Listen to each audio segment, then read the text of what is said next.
বাংলা বলছি চ্যানেলটি সাবস্ক্রাইব করুন এবং সমস্ত অনুষ্ঠানের আপডেট পেতে বেল আইকনটি অন করুন।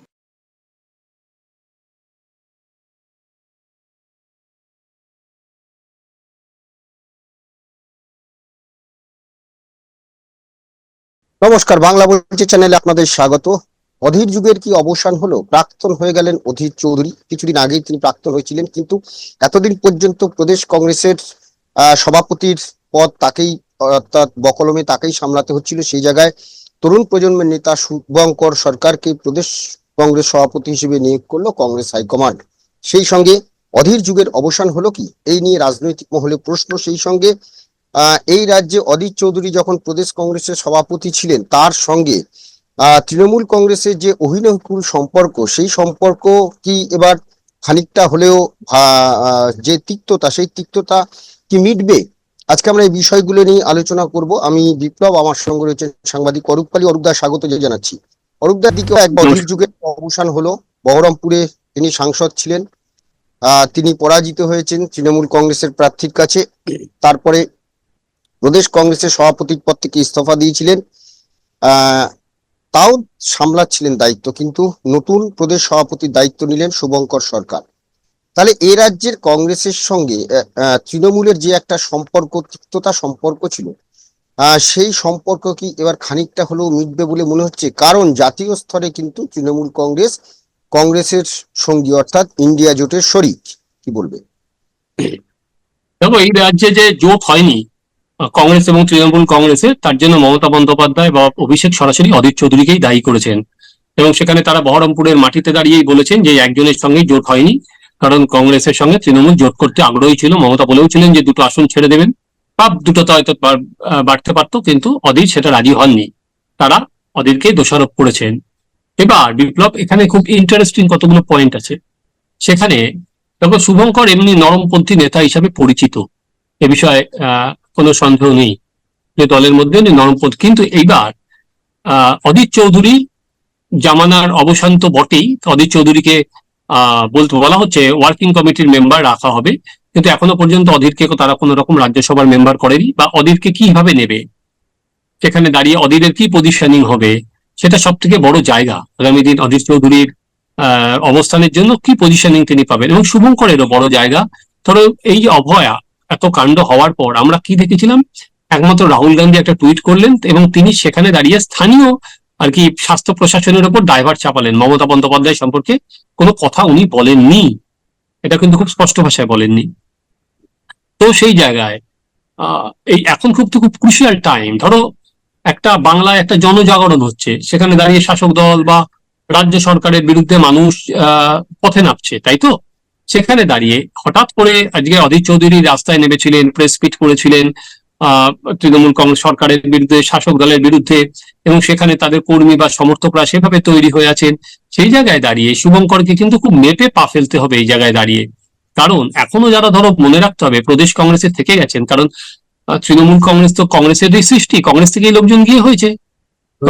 হ্যাঁ, এবার সেখানে দাঁড়িয়ে যে লোকগুলো এখনো কংগ্রেসে আছে, তারা কিন্তু একটা আদর্শগত কারণে, আর একটা হচ্ছে প্রবল তৃণমূল বিরোধিতার কারণে কংগ্রেসের বেঁচে উঠতে যেটুকু ভোট ব্যাংক পড়ে আছে শেষ হতে হতে হতে আজকে। তার ফলে শুভঙ্কর বা এরা যদি মনে করে এখনো 2026, তার আগে তো ভোটের কিছু নেই, কিন্তু দেখার যে এই যে বিরোধিতার লাইনে গেছিল যে সমস্ত, ধরো, কংগ্রেসের মুখপাত্ররা প্রথম থেকে যে কোনো চ্যানেলে থাকলে তৃণমূল কংগ্রেসের বিরোধিতা করে, তারা কি সেই বিরোধিতার লাইনে থাকতে পারবে? সেটা কিন্তু কংগ্রেসের আবার দেখা যে শুভঙ্কর আসার পর সেই লাইনটাতে চেঞ্জ করে না করে না। আর এই জায়গা থেকে যে জাতীয় রাজনীতিতে চিরকাল আমরা দেখেছি যে অধীর চৌধুরীর একটা ভূমিকা ছিল, বিশেষ করে কংগ্রেসের, এবং তিনি গত লোকসভায় তিনি বিরোধী দলনেতাও ছিলেন, কংগ্রেস তাকে লোকসভার নেতা করেছিল। সেই জায়গাটা থেকে এবছর তিনি পরাজিত হয়েছেন এবং তৃণমূল কংগ্রেসের কাছে পরাজিত হয়েছেন। তারপরে নানা রকম জল্পনা চলছিল, অধীর চৌধুরী প্রদেশ কংগ্রেস সভাপতির পদও ছেড়ে দিয়েছেন। এ রাজ্যে ভোটের সময়, অর্থাৎ ভোট প্রচারে, নির্বাচনী প্রচারে কংগ্রেসের সেই স্তরের কোনো নেতা, অর্থাৎ জাতীয় স্তরের কোনো নেতা কিন্তু বহরমপুরে সেভাবে আসেননি। সেটা নিয়ে একটা ক্ষোভ ছিল। এই জায়গাটা থেকে এখন অধীর চৌধুরী যুগের যে অবসান হলো কংগ্রেসে, এরপরে জাতীয় রাজনীতিতে অধীর চৌধুরী সত্যি কি ভূমিকা হতে পারে, নাকি অধীর চৌধুরী আবার সেই একটা দলবদলের কথা শোনা যাচ্ছিল, তাকে যদি জাতীয় রাজনীতিতে থাকতে হয়, তাকে যদি রাজনীতি করতে হয়, তাহলে কি সেটা কিভাবে সম্ভব? দেখো এখনো পর্যন্ত বলা যায় না অধীর কালকে কি করবে, কারণ কি রাজনীতিতে কেউ, আমরা জানো যে কোনো পার্মানেন্ট শত্রু নেই, কোনো পার্মানেন্ট মিত্র নেই, এবং রাজনীতির জল সম্ভাবনার ক্ষেত্র। সেখানে দাঁড়িয়ে অধীর চৌধুরীর অবস্থান কি হবে সেটা নির্ভর করবে প্রদেশ কংগ্রেসের এখানে অবস্থান কি হয়, এবং অধীর চৌধুরী নিজে কোন অবস্থায় দাঁড়িয়ে আছেন, বা কি তাকে কংগ্রেস জাতীয় ক্ষেত্রে কোনো সুযোগ দেয়, তাকে রাজ্যসভার মেম্বার করে, বা তাকে অন্য কোনো দায়িত্ব দেয়, তার উপর সমস্ত নির্ভর করবে। পশ্চিমবঙ্গের রাজনীতিতে তিনি কিভাবে থাকবেন, কারণ পশ্চিমবঙ্গের রাজনীতিতে অধীর চৌধুরী যখন ছিলেন তখন তৃণমূলকে বিরোধিতা একটা উচ্চতায় নিয়ে গিয়েছিলেন। ফলে এখানে যদি তৃণমূলের সঙ্গে কাছাকাছি যায়, সেই জায়গায় কিন্তু অধীরের কোনো প্লেস নেই। তা অধীরের রাজনীতিটাই হচ্ছে তৃণমূলের বিরোধিতা। সেখানে অধীর কি করবে?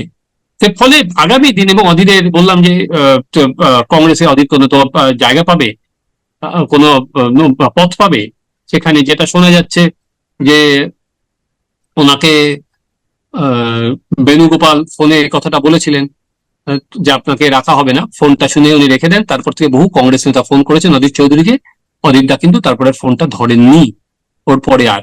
ফলে ওনার যে ক্ষোভ বা আছে সেটা জানাই যাবে। সেটা তো আগের বার যখন আমরা দেখেছি, যখন ওনাকে আহ দিল্লিতে মিটিং হলো, তখন কিন্তু কংগ্রেসের যিনি পর্যবেক্ষক আছেন তিনি কিন্তু পরিষ্কার বলে দিয়েছেন যে অধীর প্রাক্তন প্রদেশ কংগ্রেস সভাপতি, যেটা অধীর ক্ষোভ জানিয়েছিলেন নিজে সেখানে দাঁড়িয়ে।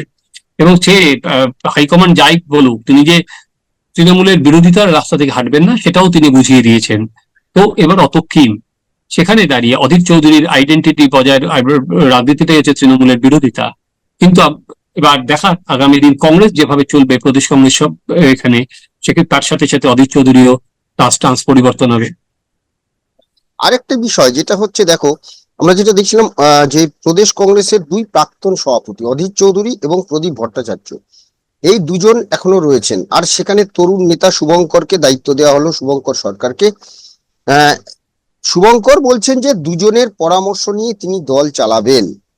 কিন্তু প্রশ্ন হলো যে হাইকমান্ড যেখানে মমতা বন্দ্যোপাধ্যায়ের প্রতি সফট, সেখানে তিনি একদিকে অধীর, একদিকে প্রদীপ ভট্টাচার্য। যদিও প্রদীপ ভট্টাচার্য প্রায় নরমপন্থী নেতায় বলা যায়, যে কংগ্রেস হাইকমান্ডের পরামর্শে তিনি চলেন, সেই জায়গাটা থেকে অধীর চৌধুরী আর এই যে প্রদীপ ভট্টাচার্য, দুজনের পরামর্শ তিনি নেবেন বলছেন। আদৌ কি কংগ্রেস এই রাজ্যে আগামী দিনে তাদের ঘুরে দাঁড়ানোর সম্ভাবনা আছে?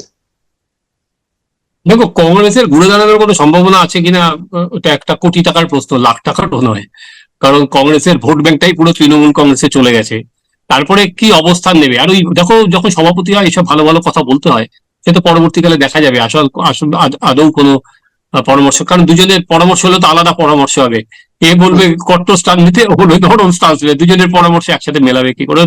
হ্যাঁ, কিন্তু আগে যে যেটা ছিল, এখন তোমার প্রদেশ কংগ্রেস ভবন থেকেই পরিচালনা হবে। আগে যেটা অধীর দা তার ব্যস্ততার কারণে দিল্লি বা বহরমপুরের বাইরে যেতে পারতেন না, কলকাতার অফিসে কম আসতেন, ফলে সেখানে দাঁড়িয়ে এবার সেই এবার কংগ্রেসটা পরিচালনা হবে পিসিসি কলকাতা থেকে।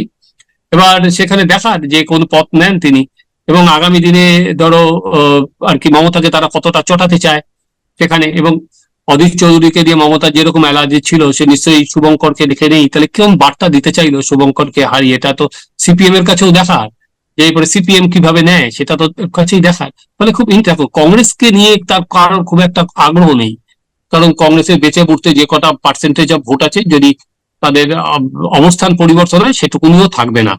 ফলে এবার দুটো জিনিসের জায়গা, সেটা হচ্ছে যে অধীর চৌধুরী আগামী দিনে কি করবেন, কারণ এখনো বাংলার রাজনীতিতে কংগ্রেস বলতে যে কজন নেতা এখন পশ্চিমবঙ্গে আছেন, অধীর একেবারে প্রথম সারিতেই আছেন, তার রাজনৈতিক এখনো তার পায়ের তলার জমি খুব শক্ত। এবং দ্বিতীয়ত, যদি কংগ্রেসের সাথে তৃণমূল কাছাকাছি যায়, সেক্ষেত্রে সিপিএম এর অবস্থান কি হবে? কারণ একে সীতারাম ইয়েচুরি মারা যাওয়াতে, যেটা সিপিএম এর কাছে সব থেকে বড় জায়গা হয়েছে, যে অল ইন্ডিয়া লেভেলে সিপিএম আর কি কংগ্রেসের সাথে সম্পর্ক, সে তো সীতারামই থাকতেন, সেখানে তার কোনো বিকল্প নেই। ফলে এখানে দাঁড়িয়েও সেখানে যদি কংগ্রেস তৃণমূলের দিকে চলে যায়, ফলে সেখানে কিন্তু সিপিএম এর অবস্থানও অনেকটা নড়বড়ে হয়ে যাবে। এ রাজ্যে কংগ্রেসের সঙ্গে তৃণমূলের, সিপিএম এর যে জোট, বামেদের সঙ্গে যে জোট, বিশেষ করে সিপিএম এর সঙ্গে, সেটা কিন্তু অধীর চৌধুরীর একটা বড় ভূমিকা ছিল, সব সময় তিনি এই ভূমিকাটা নিয়েছেন। শুভঙ্কর কি সেই জায়গাটায়, অর্থাৎ এই যে সিপিএম এর সঙ্গে যে জোটটা ছিল এই পশ্চিমবঙ্গে, সেই জোট আদৌ কি আর স্থায়ী হবে বলে মনে হয়? দেখো, আমি বললাম টু আর্লি টু কমেন্ট, এটা এতক্ষণও বলার কোনো জায়গা আসেনি। এবার হাইকমান্ড কি চাইবে, জাতীয় রাজনীতি কোন জায়গায় থাকবে, এখানে অভয়ার এটা কত দূর যাবে, এখনো তো আর কিছুই বলা যাচ্ছে না আগামী দিন কোন জায়গায় যাবে। রাজনীতি খুব ফ্লুইড, একটা জায়গায় তো থাকে না, এগোতে এগোতে এগোতে এগোতে চায়। আগামী দিনে কংগ্রেসের আমার মনে হয় সেভাবে স্টান্স পরিবর্তন হতে হতে যাবে। ফলে আজকের দিনে দাঁড়িয়ে তুমি বলতে পারো না কোন জায়গায়, হ্যাঁ, কিন্তু আজকে থেকে যে অবস্থানে কংগ্রেস গেছে, হঠাৎ করে যদি তুমি 180 ডিগ্রি চেঞ্জ করতে যাও, তাহলে কিন্তু সেটা পুরোটাই বুমেরাং হয়ে যাবে কংগ্রেসের পক্ষে। এখন দেখার, শুভঙ্করকে বললাম যে অবস্থায় বসেছে, শুভঙ্করের সামনে কিন্তু খুব কঠিন সময়, বা প্রতিটা পাকে তাকে খুব মেপে ফেলতে হবে। শুভঙ্কর খুবই ঠান্ডা মাথার ছেলে, আশা করি সে মেপে সব দিক দেখে একটা নেক্সট পাটা ফেলবে। এখন দেখবো যে সত্যি সত্যি অধীর যুগের যখন অবসান হলো, সেখানে নতুন তরুণ নেতা শুভঙ্কর সরকার নতুন দায়িত্ব পেলেন, প্রদেশ কংগ্রেসের সভাপতি হলেন। অনেকগুলো বিষয়, একটা হচ্ছে এই রাজ্যে তৃণমূল কংগ্রেসের সঙ্গে কংগ্রেসের যে তিক্ততা, সেই তিক্ততার কি অবসান হবে, সেটা একদিকে প্রশ্ন। অন্যদিকে প্রশ্ন, যেভাবে কংগ্রেস এবং সিপিএম এর একটা জোট এ রাজ্যে হয়েছিল, অধীর চৌধুরীর তার একটা বড় ভূমিকা ছিল, সেই ভূমিকা কি পালন করতে পারবেন শুভঙ্কর সরকার? জাতীয় রাজনীতিতে তিনি যে কতটা সেই কংগ্রেস হাইকমান্ডের সঙ্গে কথা বলে এ রাজ্যে কংগ্রেসকে পরিচালিত করবেন, সেদিকেই আমাদের নজর থাকবে। ধন্যবাদ অরূপদা, ধন্যবাদ আপনাদের। সবাই ভালো থাকবেন, নমস্কার।